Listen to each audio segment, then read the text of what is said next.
And we're back with Pat Tremblay and Tremblay.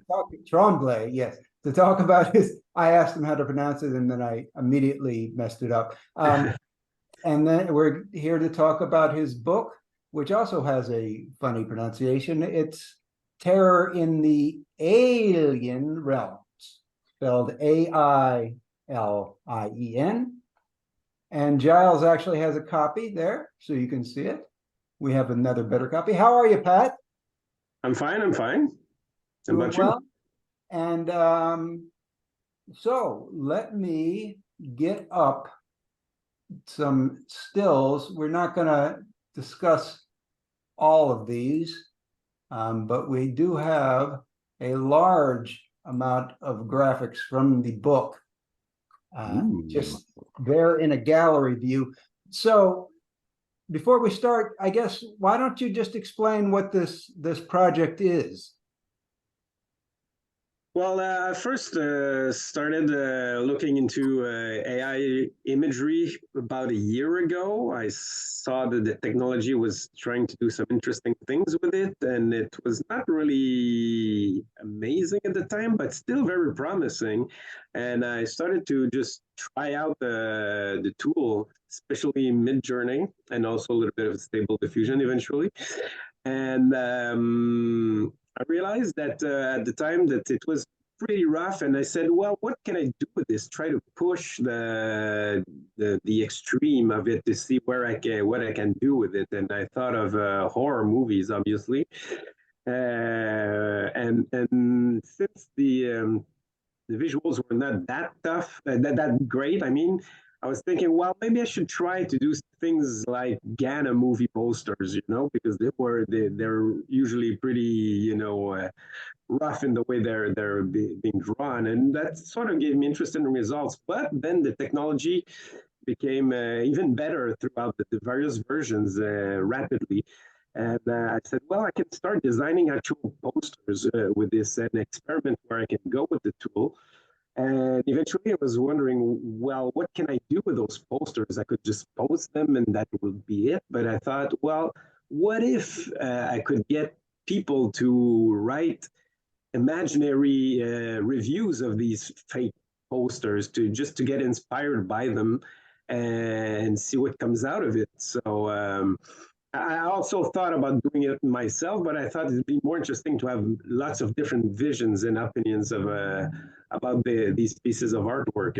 So I contacted my friends. I know obviously a bunch of directors and such, but I had a lot of help from Mitch Davis, Kareem Hussein, Ted Geoghegan, Dave Alexander, who gave me a lot of help also, and Mike Gingold, who just put out the word out there if people were interested in just contributing to this book and give me their wildest take on the imagery.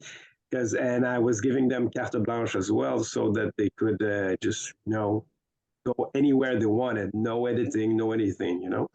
So that's how I came up with the book, with 50 people who actually joined the madness of it all.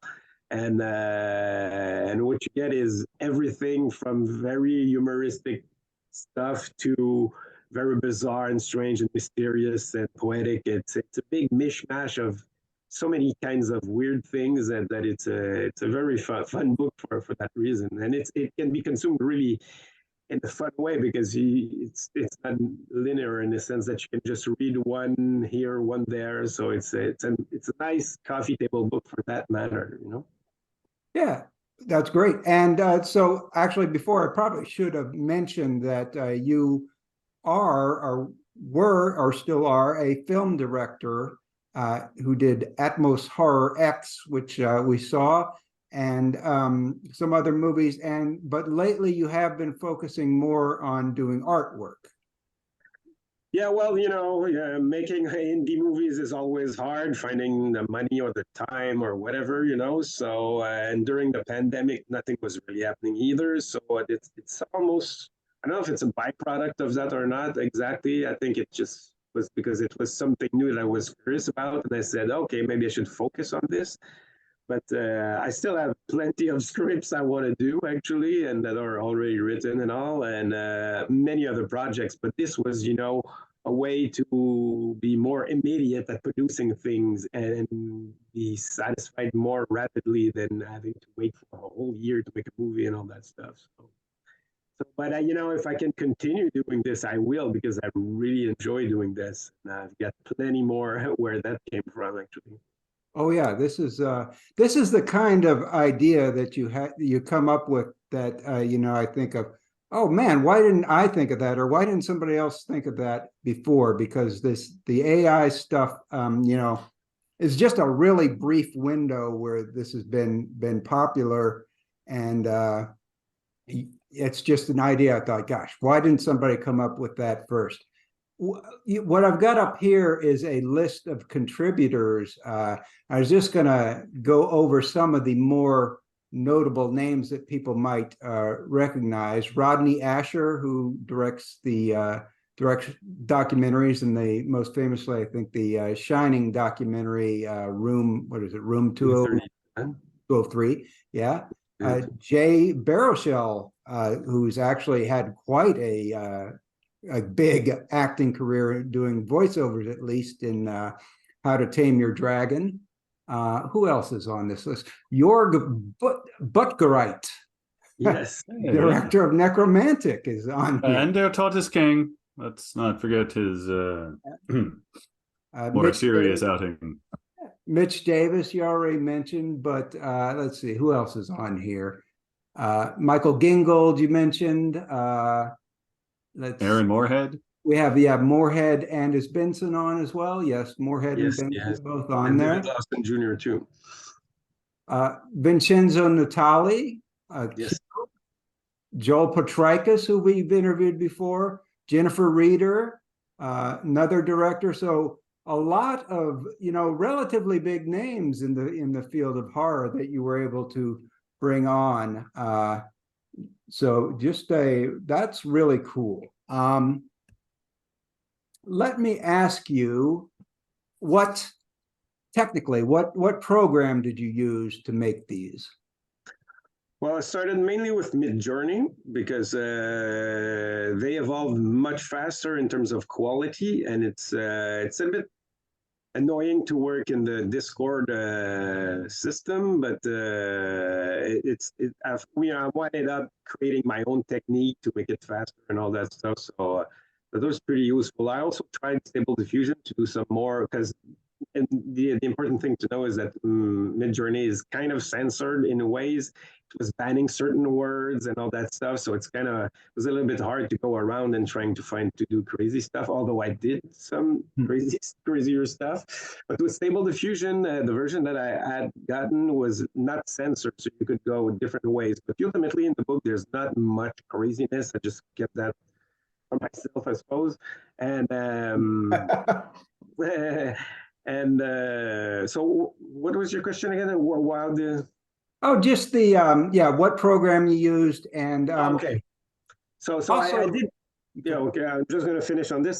So I used Midjourney, but the thing is, there were a lot, and still are to an extent, but it's getting better every day. Almost artifacts that are weird, like having too much fingers, extra heads, limbs, and whatever weird things that happen. So I use Photoshop to correct these things with my Wacom pad as well, and also to do the layout in different ways, because you would not necessarily always have letters and titles and text in the right way. So I would just rearrange, take some from other iterations and all that stuff, and hence the colors and all that, and all these little details to make it more to make them better, because there's not a lot of them that has barely any one of them that have not been retouched in various kind of ways. Okay, yeah, that's interesting. So they didn't come, because that's like another question. To what degree do you think that AI can be used for art? And since you've taken these and kind of touched them up, that shows, it's just a tool and sort of a starting place for you, right? Yes, it is definitely a tool, but it does a lot of the work regardless. I cannot deny that for sure. But it's the process. It's still an artistic process. It's because it starts with words. Obviously, it's text to image. So you got to figure out the words that you're using. Sometimes a comma can even do a difference. And you just experiment throughout. Whenever start a poster, an idea, it comes with an original idea in mind, and then it never really gives that exactly at the first try. So you reiterate, change words, change parameters, quality features, and different kind of things, and you go down those rabbit holes. And eventually, you can even be surprised by getting something you never thought of. So, and then you start exploring that way, and then that rabbit hole, and keep going on like this. And then it's also a question of knowing when to stop, because it's almost infinite. And every time you click on your idea, it never gives you the same result. So even if I would give you my prompt today, you would put it in, and it would give you something completely different as well, because it sort of evolves at the same time. So it's also an experiment in time, I should say. And it all depends on your taste and your knowledge of art, for instance. And because you can also feed it imagery, so it get influenced by stuff, that different stuff. So instead of just putting posters, I was also putting different kind of images that even I had made myself, just to see where that could go, and mix them up with other things. So it's the artistic process is also not only in the way you write, but in the imagery you choose, and where you make that thing go, and remix it along the way. So that's kind of the creative aspect. So the drawing is done by the computer, the AI itself, but you can do it. All depends on where you make it happen. So that's the really fun part of exploring with the tool. Yeah, and I'd say you are, with this project, are one of the very few people who are actually using AI to produce a new kind of art. And I also think, like I said, it's a very small window, because right now, this AI is imperfect and it's doing these weird things. And I'm afraid that as it gets better, it's going to become less interesting, Do you agree with that?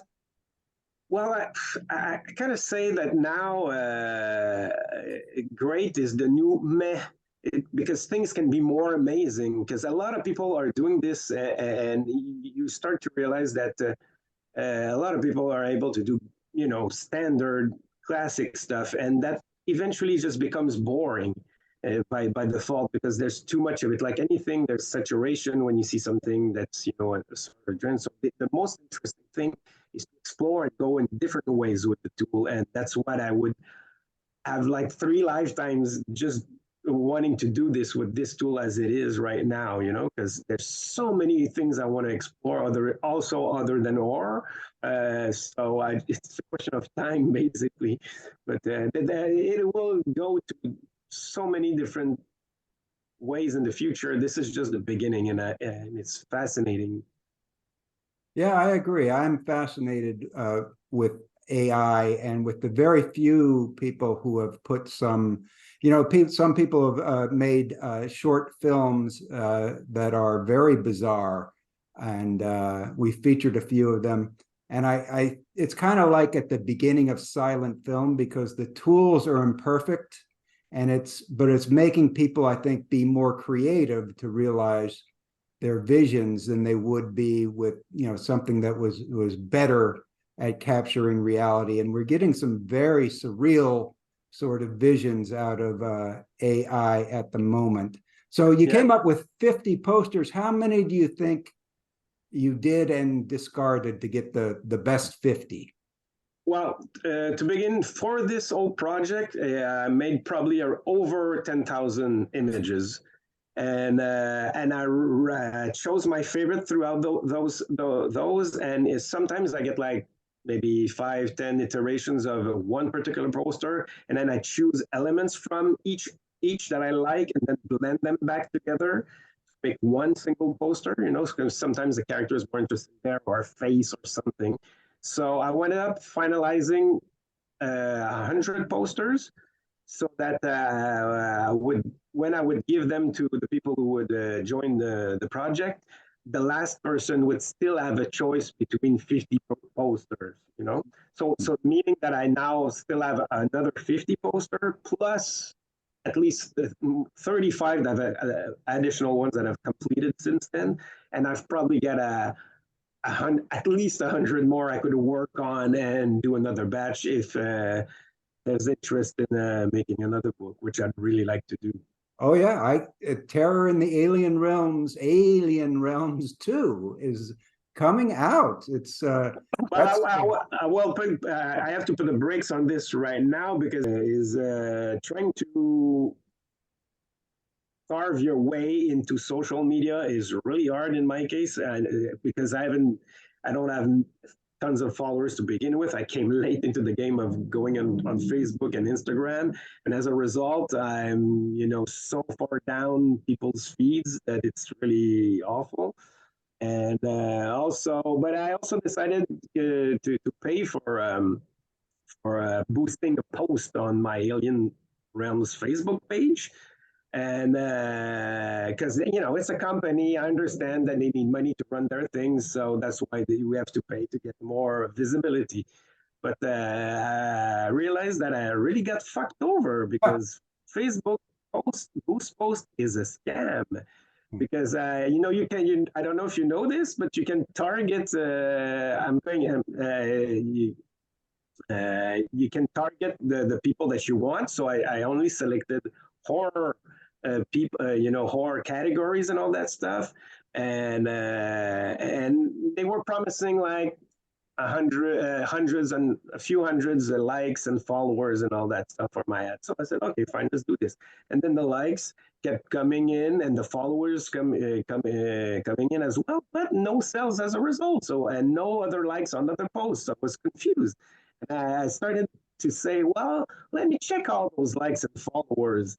And I checked about 150 of them at the first 150, only to realize that 90% of those actual accounts are complete bullshit, just fake profiles with random peoples with random posts about whatever, with no likes on anything and nothing related to horror. 90% of them, because we know what horror people post, and what kind of profile they have, and maybe 10%, of those people were actually valid. So it's a whole scam that Facebook is pulling on people, and I think just simply because people don't take the time to look at all these the likes that they get or whatever, and they're not specifically targeted to niche things like horror that you can actually know if those people are real. So anyways, that's just my rant to destroy Facebook the most I can because I got ripped off by this. So my whole point is to say that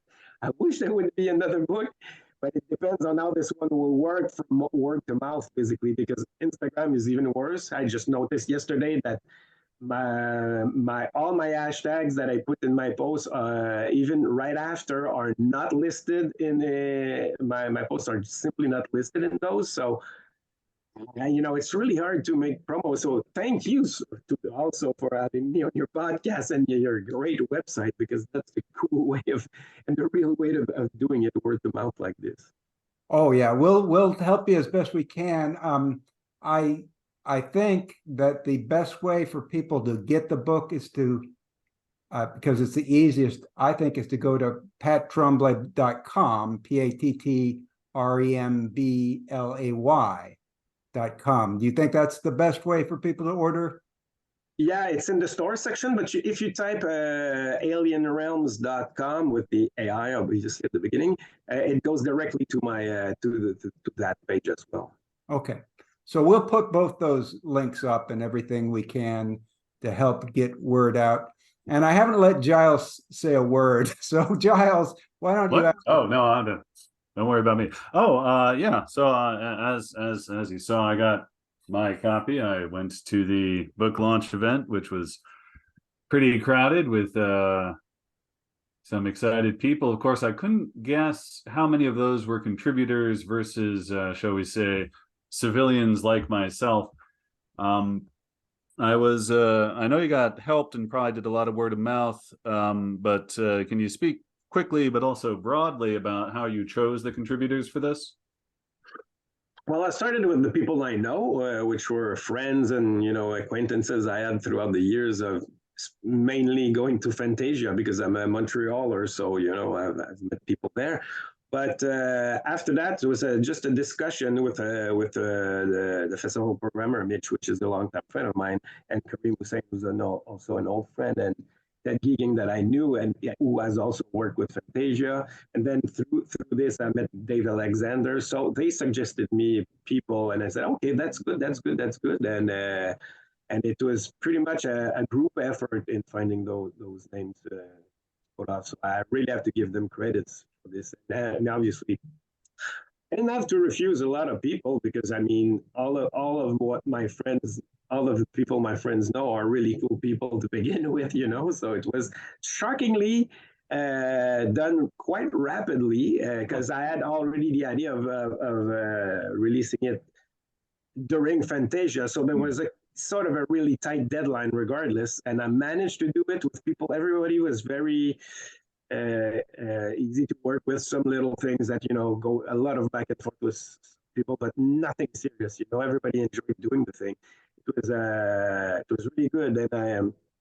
But I did get a little bit of an issue with the shipping of the book and all that stuff. Yeah, that seems to be the Yeah, but something that I was not, but I did had predicted that something could happen, so I had ordered 100 copies, in an expressway, so I would not be caught without any books at the launch. But something happened for the rest, which was a strike, not an Hollywood strike, but a Vancouver port strike, where the books were coming Oh in. God, yeah, I remember you mentioning. So Yeah. that was like a 2.5 weeks of wasted time, and which I could have, sold more at Fantasia as well, having a table. I got them like 3 days before the end of the Yeah. festival, and I only had 2 days that I could put up books there and actually sold a bunch there. So it's like, damn, I Yeah. could have had more exposure if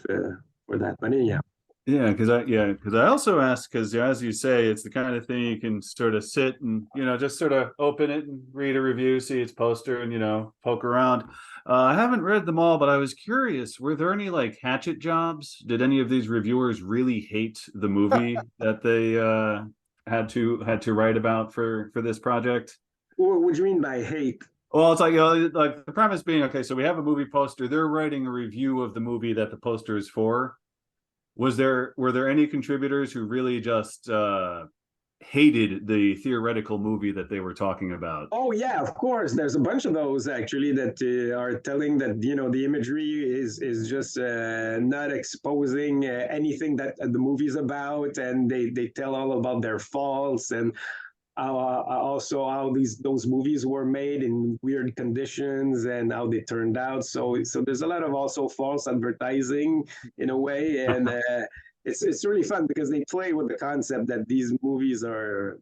Because I also mentioned this, I also mentioned that in my pitch that they were really free to go bonkers on that regard as well, uh, because I was, in the past myself as a kid, going through VHS Yeah. alleys in my video stores, trying to find good movies, and was often robbed by by the result because the artwork was so cool, Yeah.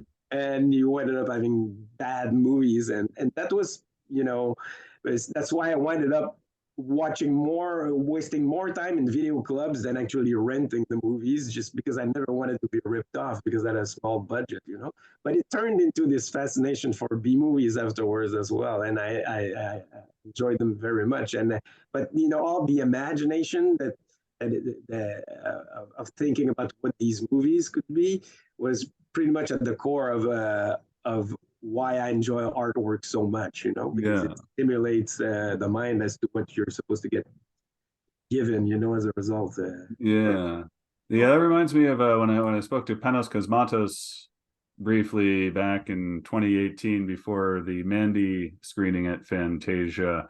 He's another person who fell in love with VHS covers as a child, going through the video stores and wanting to recreate that magic, even if it didn't actually exist in the form of the movie that was on the cassette that went with whatever particular impressive piece of artwork. I adore Panos Cosmatos movies. I think they're amazing. They're really cool. I actually contacted him for this project, but no reply whatsoever. So I don't know if it's an AI thing or the email didn't go through or whatever. But I would have loved to have his vision to his book. He's very busy. So before we run out of time, I want to at least look at a couple of these posters in a bigger view. So we have 18 up here in the gallery. Can you see them, Pat? Yes, I can. Which one of these is your favorite that you'd like to talk about? And those, oh my God, that's like, it's like talking about your babies almost, which is your favorite. But, I tend to enjoy things that are more humorous, so in terms of their content, I mean, Michael Gingold's clown the clown shark, Michael, is a writer has been a writer for so many years, and he turned out something so hilarious with this one. It's like the best shark PlayStation movie that could ever happen. Actually, I wish this can actually be made because it's so hilarious. And David Alexander as well is a take on a fake sequel to Halloween 3, done in the AIlien Realms with such a crazy ass background, so it's really funny. But of course, also the trio, Heron Moorhead, Justin Benson, and David Lawson created really interesting worlds as well, and interesting, very poetic ways of writing about those movies. They're so talented, so they have very unique vision. So that brought another layer. So those are really interesting. But I mean, each and every one has got something special. Like I could give you almost a mini review of their reviews, but yeah. Well, this one is actually, I think, the one that caught my eye the most, the clown shark one. So, yeah, and I'm glad Gingold wrote that up, because I imagine he's probably the biggest movie reviewer in there, and he would have a good take on it. Yeah, and he happens to be a big sharksploitation fan. He's even in the documentary as well. So that just came out like a few weeks ago. So grabbing just a few ones at random. This one looks like a giallo, like something Dario Argento. Exactly what it is, and it's Alan Jones who did it. And seriously, he made it very funny as well, and also destroyed the movie because it's misleading as well with the concept. And he made it as a giallo in 1972, from 1972, and it's all set up in this alien world as well, and it's fantastically hilarious. And he's referencing also a bunch of other movies that don't exist with amazing titles as well from the filmography and all. So it's a total hoot. This one, really loved it. I wanted to start the book with a bang, and this is why I chose this one. Oh, this is the opener. Okay, cool. Let's see, what's another? All of these are interesting looking. Let's just look at this one because it's next in the bunch. This is the only black and white poster in the bunch, and it's got a real Eraserhead looking monster to me. Yeah, and a spider or something in hand. Oh yeah. Oh yeah, it's got everything. It's got a nice cave fantasy backdrop kind of hidden in and it also has to do with chess. Oh, is that on the yeah, well, you could speculate as what that table was, but Sheila Rowan-Legg, who wrote, took advantage of that aspect to put it into her story. Just random kind of spheres floating in the air, some of which are connected by strings to the ceiling, and some of which are just free floating around. Yeah.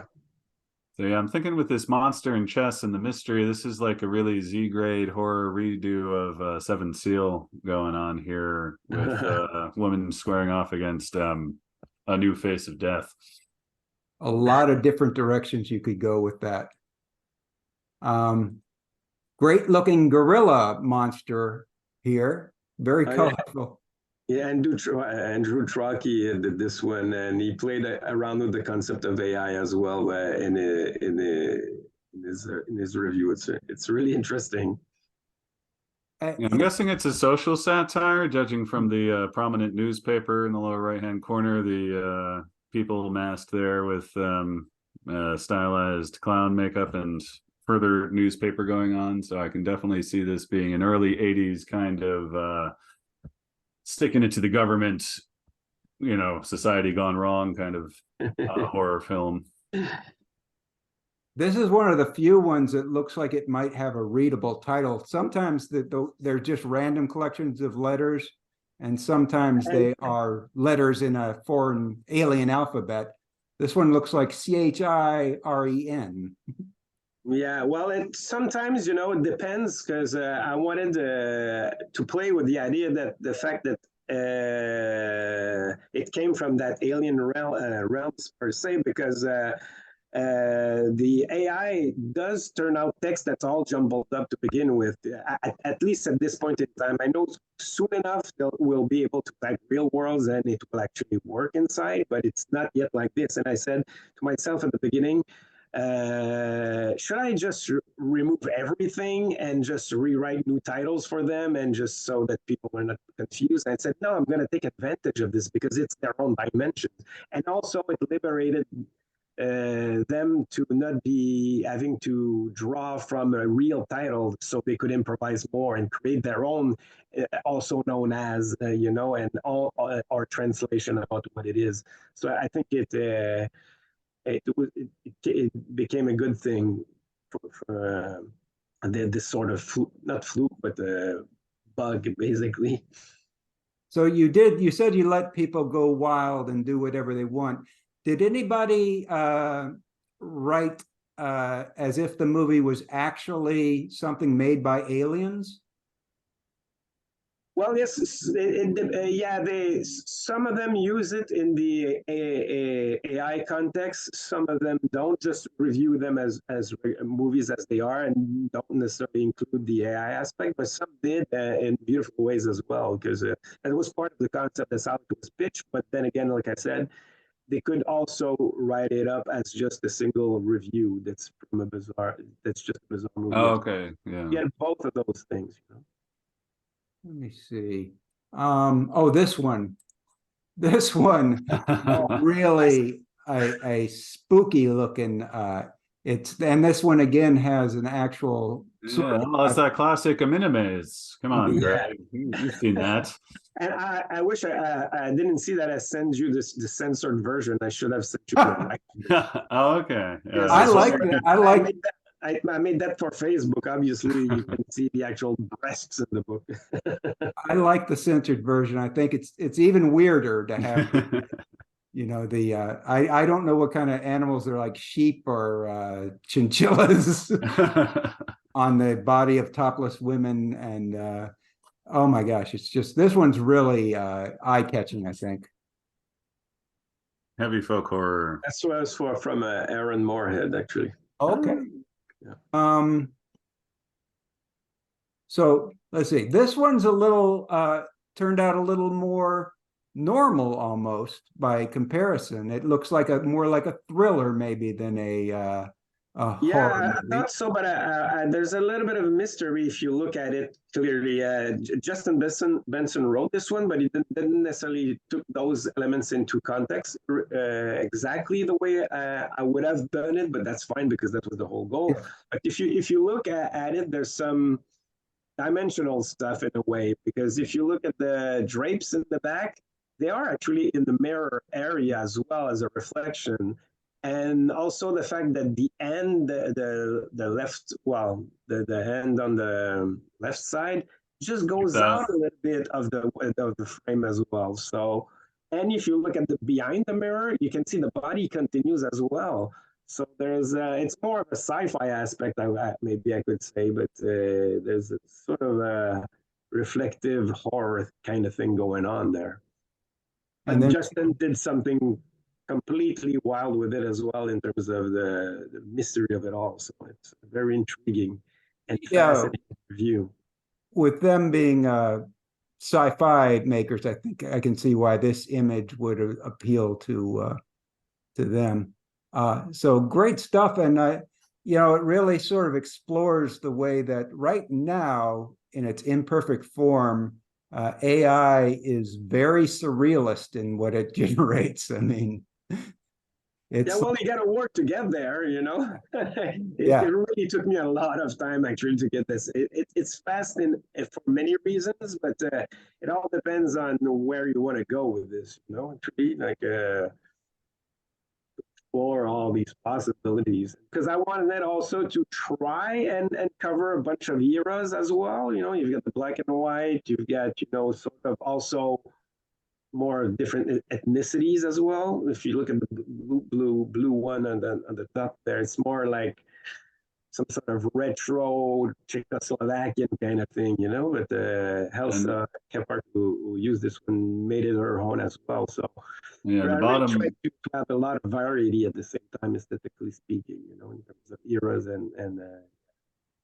okay. Well, we only have a little more than a minute.